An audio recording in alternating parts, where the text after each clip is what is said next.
دانت، خاد، خجلی، fungal infection, ان تمام بیماریوں سے اگر آپ پریشان ہیں تو گھبرائیے مت، ہمارا آیورویدک پاؤڈر استعمال کیجیے اور زندگی بھر دعا دیجیے۔ اور ایسی تمام بیماریوں کے لیے اگر دیسی آیورویدک دوا آپ کو چاہیے تو ہمیں کال کریں۔ حافظ ارمان، حافظ عبدالرحیم، جلگاؤں۔ السلام علیکم ورحمۃ اللہ وبرکاتہ۔ حضرت مولانا ارشد مدنی صاحب دامت برکاتہم العالیہ کا الیکشن کے موقع سے یہ واضح مشورہ ہے کہ جہاں کہیں سیکولرازم کے علمبردار افراد آگے بڑھ رہے ہوں ان کو آگے بڑھا دیا جائے اور ان کو کامیاب کیا جائے۔ اور ہم بھی اس سلسلے میں مشورہ دیتے ہیں کہ بھائی ہمارے ابھی یہی نظریہ ہے کہ ہندوستان کے اکثر و بیشتر علاقوں میں مسلم آبادیاں نہیں ہیں، وہاں پر غیر مسلم آبادیاں ہیں، تو وہاں پر سیکولر جو مائنڈ کے، سیکولر مزاج کے امیدوار ہوں ان کو کامیاب کیا جائے۔ لیکن وہ علاقے جہاں پر مسلمان اکثریت میں ہیں اور ایم آئی ایم کا کینڈیڈیٹ کھڑا ہے تو ہم یہ گزارش کرنا چاہیں گے کہ وہاں پر آپ ایم آئی ایم کو مضبوط کرنے کی کوشش کریں۔ بعض لوگوں کی طرف سے یہ الزام لگایا جا رہا ہے کہ M I M B J P کے لیے کام کر رہی ہے اور ایم آئی ایم کے supreme leader Asaduddin Owaisi صاحب بی جے پی کے ایجنٹ ہیں۔ بعض معتبر افراد کے ذریعے مجھ تک بھی یہ بات پہنچی، تو کل علماء کرام کے وفد کو لے کر میں نے خود اسد الدین اویسی صاحب سے ملاقات کی اور اس سلسلے میں وضاحت طلب کی،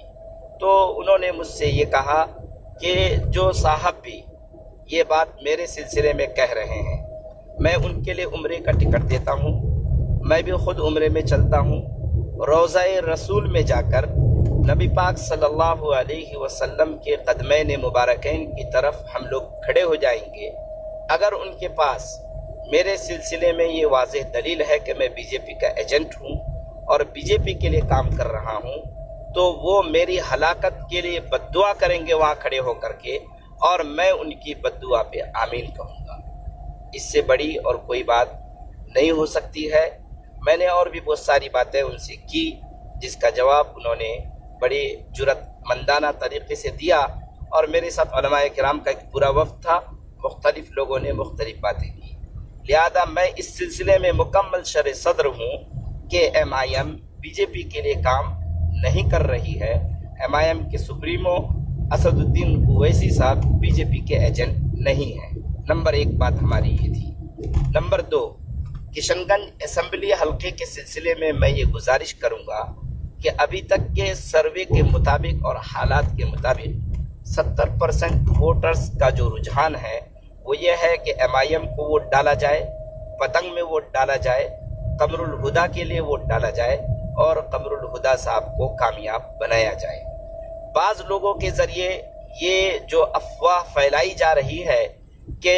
کامیاب ہونے والا جو لیڈر ہے وہ کانگریس کا ہے، اور اگر اس کو کامیاب نہیں کرایا گیا تو بی جے پی کامیاب ہو جائے گی،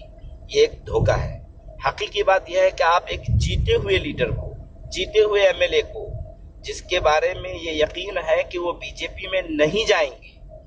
میں اس بات کے لیے آپ تمام حضرات کو یہ یقین دلاتا ہوں کہ قمر الہدا زمین پھٹ جائے گی، آسمان پھٹ جائے گا، لیکن قمر الہدا جو ہے وہ بی جے پی میں شمولیت اختیار نہیں کر سکتے ہیں۔ جب وہ بی جے پی میں نہیں جائیں گے تو ظاہر سی بات ہے کہ وہ سیکولر پارٹیوں کا ساتھ دیں گے،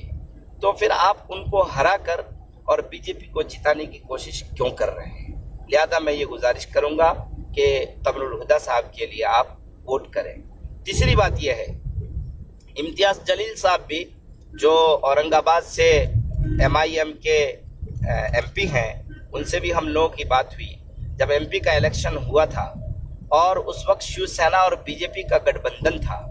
اس وقت شیو سینا کے لیڈر کو وہاں پر امتیاز جلیل نے ہرایا، جو کہ بی جے پی کے ساتھ گٹھ بندھن کیا ہوا تھا۔ اگر M I M B J P کے لیے کام کرتی یا فرقہ پرست پارٹیوں کے لیے کام کرتی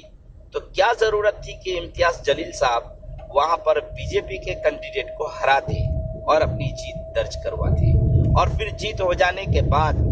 کیا امتیاز جلیل صاحب بی جے پی میں چلے گئے؟ ہرگز نہیں۔ امتیاز جلیل صاحب کو جہاں رہنا تھا وہاں وہ آج بھی موجود ہیں. حتیٰ کہ الیکشن کے بعد جب پہلا پارلیمنٹ کا جلسہ ہوتا ہے تو اس جلسے کے موقع پر تمام جو ایم پیز ہوتے ہیں ان کا ایک گروپ پوسٹ بنایا جاتا ہے جس میں